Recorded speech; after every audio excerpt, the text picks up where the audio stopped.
This week on ANN, we bring special reports from Church Humanitarian Ministries who are working during the COVID-19 pandemic. And Impact Hope offers education to Rwanda refugees. These stories and more coming up.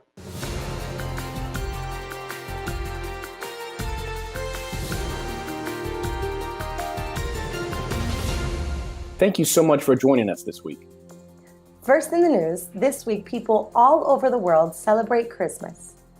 This year looks different for most of us because of the COVID-19 pandemic that has changed the way we meet with friends, families, and our community. While we know that Jesus wasn't born in December, we pause during this time of year to remember his birth and sacrifice for humanity. Especially this year when there has been so much change, sadness, and loss. The joy of who he is and what he has done to save us brings us hope. In this week's episode, we will take time to see just a few of the ministries and programs around the world helping those in need during the COVID-19 pandemic. We hope you will be inspired and blessed to reach out to your community, see where there is a need, and help in any way that you can. During this time, we pray all of you will find the peace and hope only Jesus can bring. We turn first to the Adventist Development and Relief Agency, or Adra. Adra has been working tirelessly during the COVID-19 pandemic to bring relief and hope to communities who are suffering. Adra sent this report about their work during COVID-19. The Adventist Development and Relief Agency, or Adra, is the global humanitarian arm of the Seventh-day Adventist Church. We are a team of more than 10,000 dedicated humanitarians in more than 100 countries who tirelessly serve the world's most vulnerable people every day. For decades, Adra has responded to some of the world's most devastating disasters and crises. But nothing could have prepared us for a global pandemic. COVID-19 forced us to rethink and redesign the way we would face this new crisis. Within days of the pandemic, Adra established a global COVID-19 task force to drive the response. Within weeks, the task force had established a strategy to serve vulnerable people around the world. What did that look like? In response to the pandemic, Adra created 422 projects to serve 20 million people in 96 countries. Adra pivoted to meet needs with the support of our generous partners. The ability to leverage funds strategically helped Adra's response grow to more than $26 million, thanks in large part to the strength and support of our partnerships with the Adventist Church, governments, United Nations agencies, corporations, and other nonprofit organizations. For every $1 that Adra invested, our partners contributed $7. Our work with the church in particular was a major success. Nearly 70% of all COVID-19 response projects were in partnership with our church. Adventists around the world came together to support the mission of Adra. They came together in solidarity for those who were suffering and for those who continue to suffer, so all may live as God intended. Thanks to our partnership with the Adventist Church and other agents of change, Adra is working around the clock to counteract the fallout of the pandemic. For years, Adra has helped communities stay healthy because we understand that when health is affected, little else matters. This is why we have been supporting health projects around the globe to ensure that people are not made more vulnerable by sickness. Ensuring that families remain healthy was never more important than during this devastating global pandemic. To mitigate the impact of the virus, our response included 97 health projects, helping more than 5 million people around the world. Our partnership with Adventist-led health facilities has reached many in need. During this response, Adra delivered tons of personal protective equipment supplies to hospitals and healthcare centers so that health workers and patients alike could be protected. In partnership with Adventist broadcasters, Adra also sent out critically important health messages to millions of people to ensure hand washing and proper precautions to reduce the spread of the virus.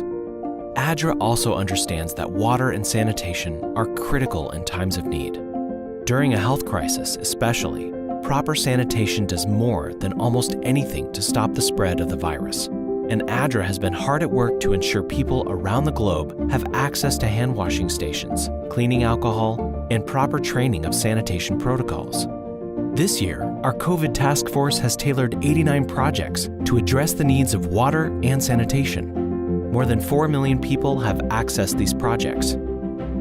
Few fallouts of any crisis, however, can match the desperation of global hunger. As markets collapsed, economies crumbled, and millions lost their jobs, food became harder to find and to afford. Families who had never experienced hunger waited in lines at food banks and distribution centers. Children missed meals. Many felt the pangs not only of hunger, but also of hopelessness.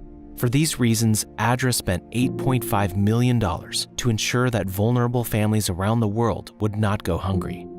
In northern Colombia, Adra worked with the Adventist Church to select 100 YU indigenous families who were unable to work and earn money so they could receive regular food baskets during the pandemic. In total, our COVID task force implemented 134 projects to feed more than 6 million people around the world. During these times of instability and confusion, support systems break down, mental health suffers, and individuals feel isolated and lonely. Adra serves them during this time of great suffering. 58 of our COVID-19 projects are tailored specifically for psychosocial support. 2.6 million people have connected with us through these projects and have learned they are not alone. Since the start of our COVID task force, our 422 projects have assured 20 million precious lives that they will not be defeated by the pandemic. This example has given hope to millions more. As Adra's response grows, our focus will expand to help communities recover from the long term. This forward momentum will see an increased focus in areas of resilience, rebuilding livelihoods, and education for all children. While it is true that the global effects of this novel coronavirus are unprecedented, it is also true that Adra, in partnership with the Adventist Church, has a proven capacity to rise to the occasion. We serve as the hands and feet of Jesus, so all may live as God intended. Not even a pandemic can change that. For more information about Adra's work and to find out how you can be involved, visit adra.org. Coming up, Impact Hope helps refugees in Rwanda get an education. But up next, Maranatha Volunteers continues to work during the COVID-19 pandemic.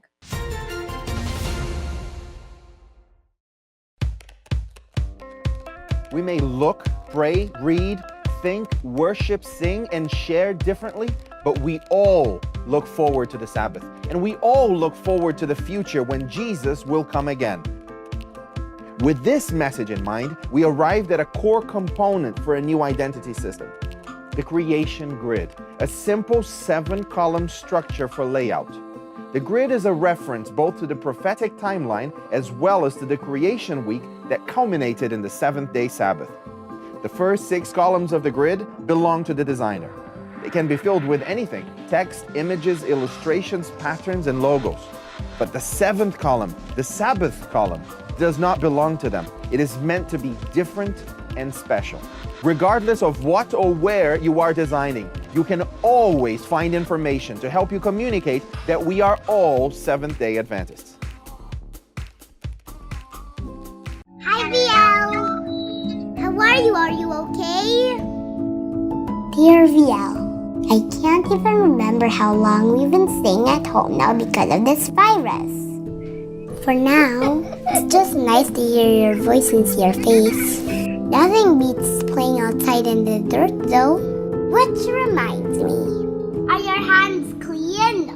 Yes! Mommy and Daddy says not a lot of kids get COVID-19, but it's always nice to be extra safe. We should wash our hands before picking our nose.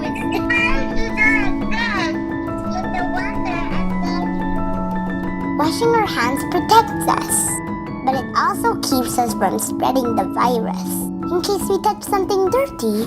Let's always be clean and safe, okay? Love, Joey.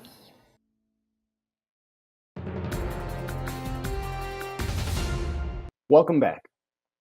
Despite the COVID-19 pandemic, Maranatha's mission never stopped. The team with Maranatha Volunteers has continued volunteering in the United States and around the world to build churches, schools, and wells. Maranatha Volunteers sent this report.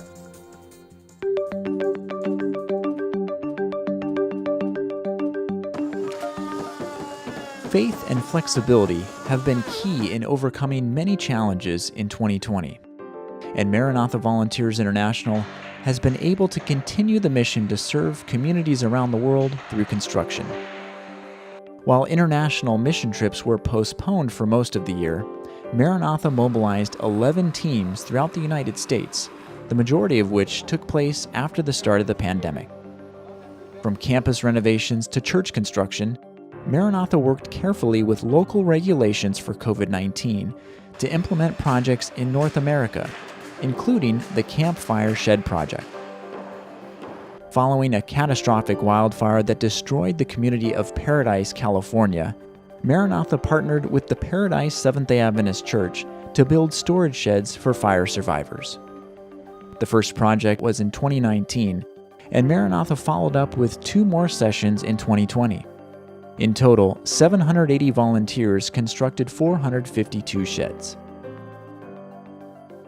Overseas, the mission also continued, even without volunteers. Maranatha has local teams stationed in each country where we're working. And after a brief pause, most of these teams were able to start working again, even sheltering in place at the construction sites. In Zambia, Maranatha's local team completed 66 one-day churches and drilled more than 200 water wells. They also had a crew stationed at the Emmanuel Adventist Secondary School to build classrooms and dormitories. In Kenya, crews worked at the Kiutini Adventist School and the Kajiado Adventist School and Rescue Center to finish building, landscaping, water systems, and more. Additionally, Maranatha had teams building one-day churches and drilling water wells. Many of the wells have been constructed in Ukumbani, a region that suffers from drought. And in India, crews in rural parts of the country sheltered in place to build a brand new campus for the Jingshai Mingi Adventist School, along with multiple churches and more than 100 water wells. Maranatha also had teams drilling wells in Brazil and building churches and schools in Côte d'Ivoire and Peru. Despite the productivity of Maranatha's in-country crews, Maranatha continued to look for ways in which volunteers could serve overseas. And after a series of starts and stops on a number of options, in December, a small team of volunteers successfully landed in Abidjan, Côte d'Ivoire, to have our first international mission trip since March.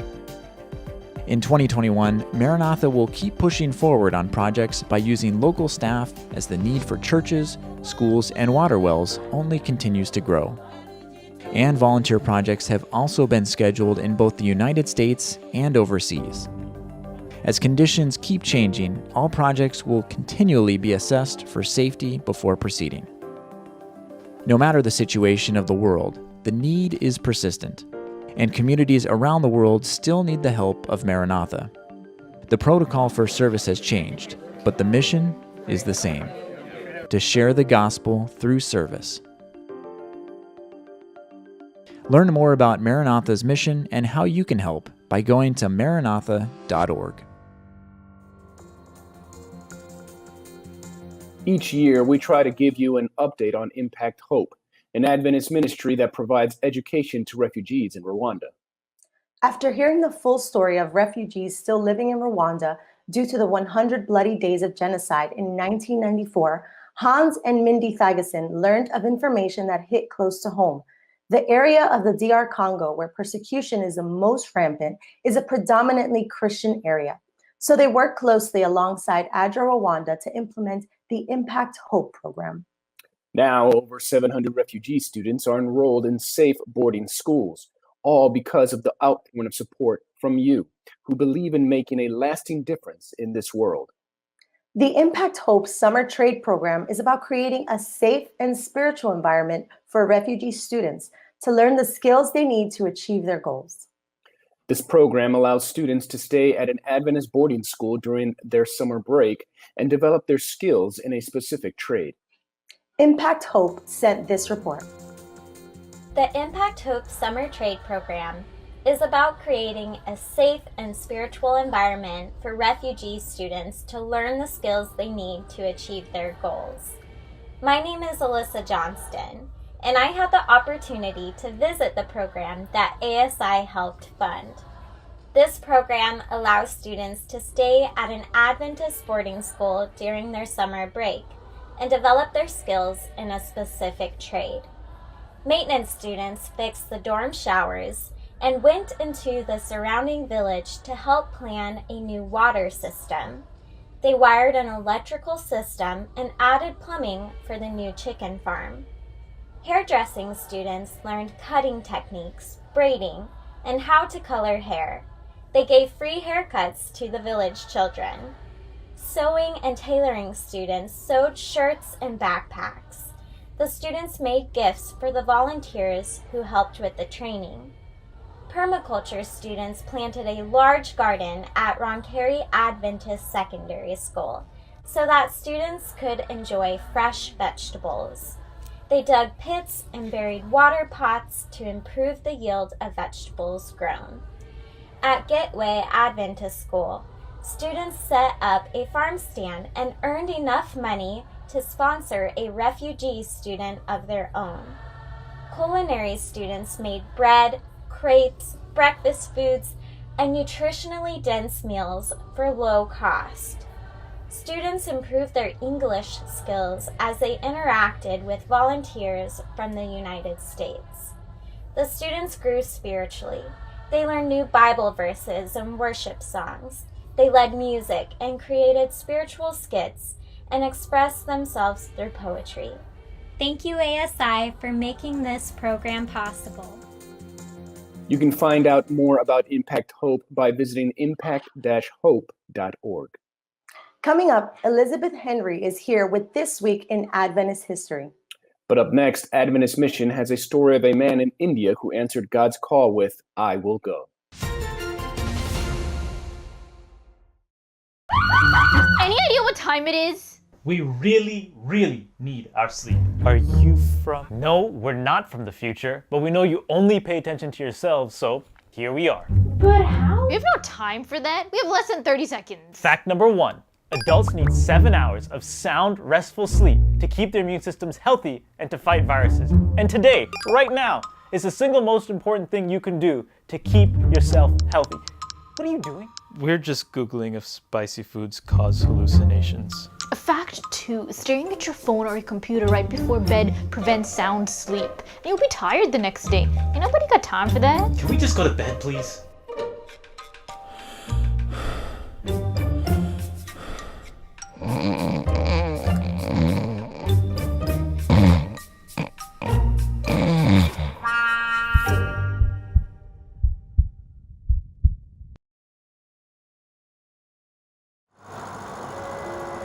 When I first felt called to be a minister, I didn't want to be a typical pastor with a suit and a tie.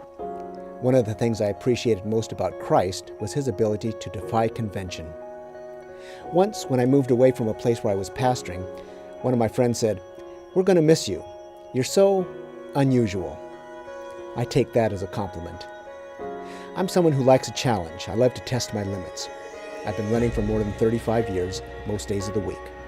I love to run, especially in nature. It's time alone with God where I can recharge. I run first thing in the morning so I can prepare emotionally and spiritually for whatever I might experience that day. I find my greatest fulfillment in relating to people who aren't Adventist or even Christian. We have to meet people where they are. That's what Jesus did, and it's still our responsibility today.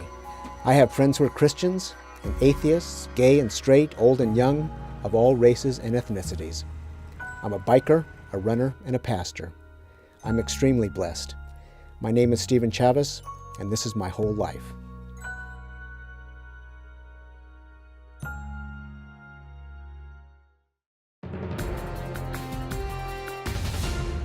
Welcome back. Gabriel wasn't in good health when he heard God's call to go to a remote village in India. Despite all the struggles, Gabriel was blessed by his time and knows he only wants to follow God's will for his life. Adventist Mission has more.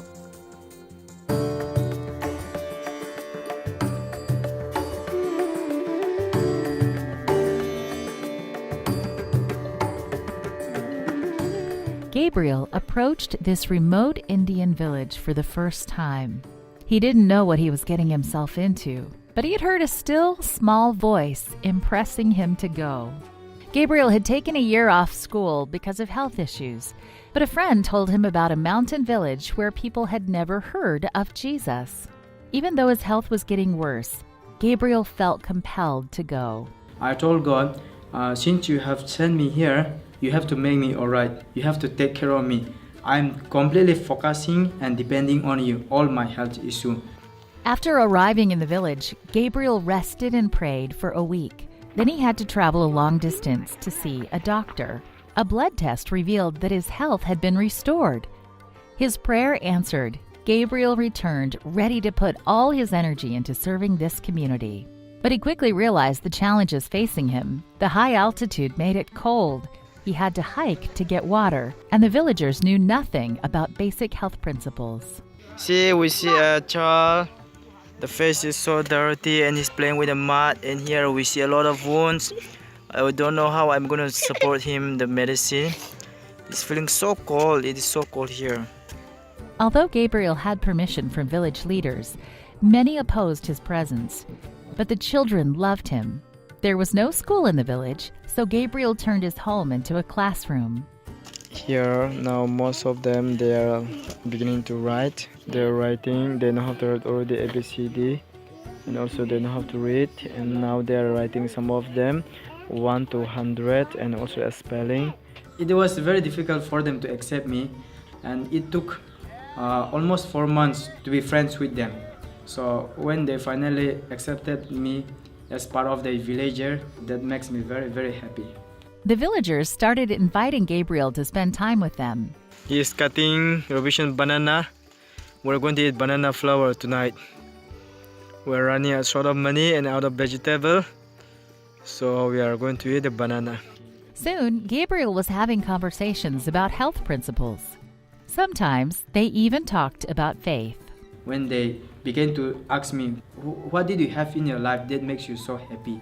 Then I began to share the love of Jesus Christ. The villagers enjoyed hearing about his hope in Jesus. It was a liberating concept they had never heard before. Many accepted Jesus and started meeting together on Sabbath. Wonderful doors were opening. But Gabriel still got discouraged at times. He felt lonely. One outlet was to visit a market nearby from time to time. But even this came with challenges. They're smoking, this old lady. I can't bear the smell anymore. But I just have to adjust. I don't know, sometimes I get confused why God sent me such place. Instead of vehicle. This is the place of my mission field. But Gabriel never gave up. He began hiking to other nearby villages, as far as he could walk, to spread the good news. Even I'm feeling tired, but I won't give up. I'll go and meet and tell them about the love of Jesus. After this year of ministry, Gabriel knew that he only wanted one thing: to follow God's will for his life. His desire to delve deeper into the Bible led him to enroll in the School of Theology at Spicer Adventist University. When I went to the village, I knew that my health is very poor, then I might possibly even died. But I have a patience to reach the Gospels to the people where it is unreached.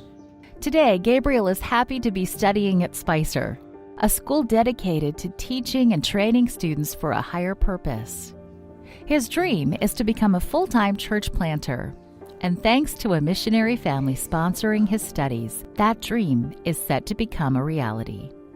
Not far from the Spicer campus, a community had no school. Just like Gabriel taught his village children, the university has reached out and opened a classroom. The gratitude of parents shows that so much more is needed. This quarter, a portion of your 13 Sabbath offering will help build a new school building for this needy community. Please pray for this opportunity near Spicer Adventist University. Pray that more people will find hope in Jesus, just like the villagers Gabriel ministered to. Thank you for supporting the 13 Sabbath offering and the mission of the Seventh-day Adventist Church around the world.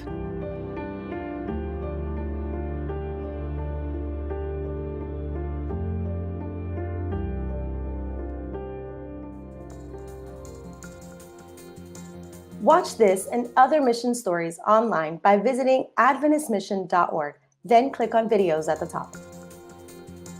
And finally, for today's episode, let's turn to Elizabeth Henry for a look at Adventist history. This week, we hear about Johnny May Pierre-Louise and her connection to the Oakwood Aeolians. Welcome to This Week in Adventist History. Johnny May Pierre-Louise, née Robinson, was born on December 20, 1927, and is remembered as the person who created the promotional program that brought nationwide fame to the Oakwood Aeolians. While attending Central High School in Ohio, Johnny May quickly became a popular soloist and sang with an elite group, the a cappella chorale. It was also while she was in high school that the Robinson family became Seventh-day Adventists. After high school, Johnny May declined several music scholarship offers and enrolled at Oakwood College, now University, in 1946. She joined the college choir and was immediately selected to be part of the Aeolian Ensemble, founded by Eva B. Dykes.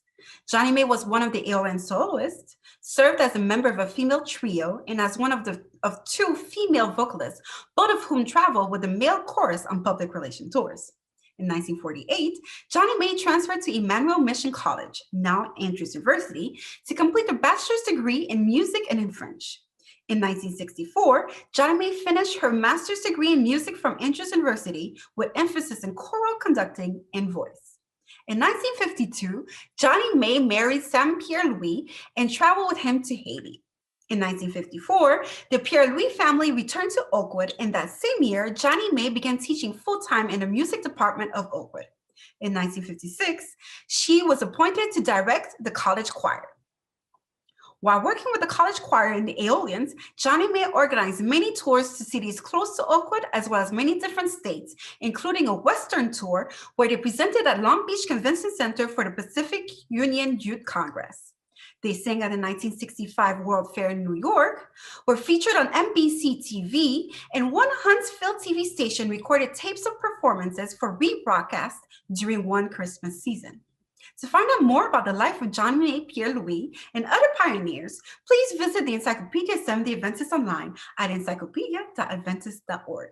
This has been a look at This Week in Adventist History.